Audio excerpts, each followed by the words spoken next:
Mr. God, This is Anna by Fynn.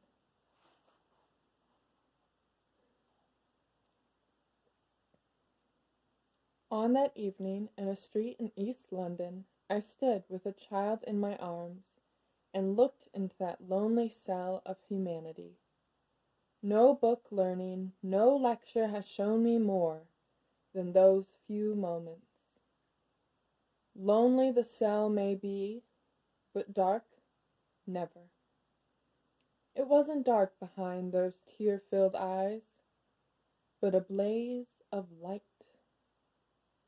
And God made man in his own image, not in shape, not in intelligence, not in eyes or ears or hands or feet, but in this total inwardness. In here was the image of God. It isn't the devil in humanity that makes man a lonely creature. It's his God-likeness. It's the fullness of the good that can't get out or can't find its proper other place that makes for loneliness. Anna's misery was for others. They just could not see the beauty of that broken iron stump, the colors, the crystalline shapes. They could not see the possibilities there.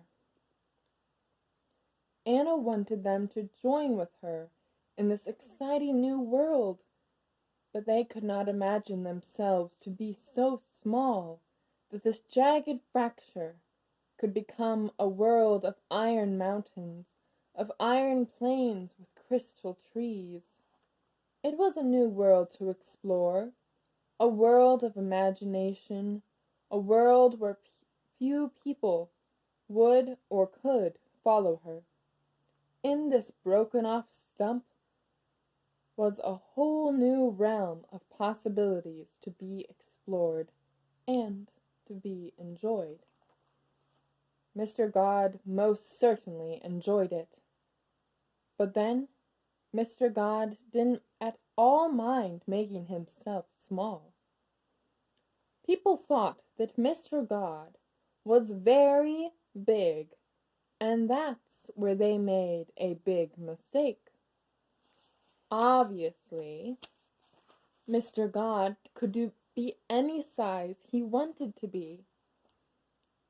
If he couldn't be little, how could he know what it's like to be a ladybird? Indeed, how could he? So, like Alice in Wonderland, Anna ate of the cake of imagination and altered her size to fit the occasion. After all, Mr. God did not have only one point of view, but an infinity of viewing points. The whole purpose of living was to be like Mr. God.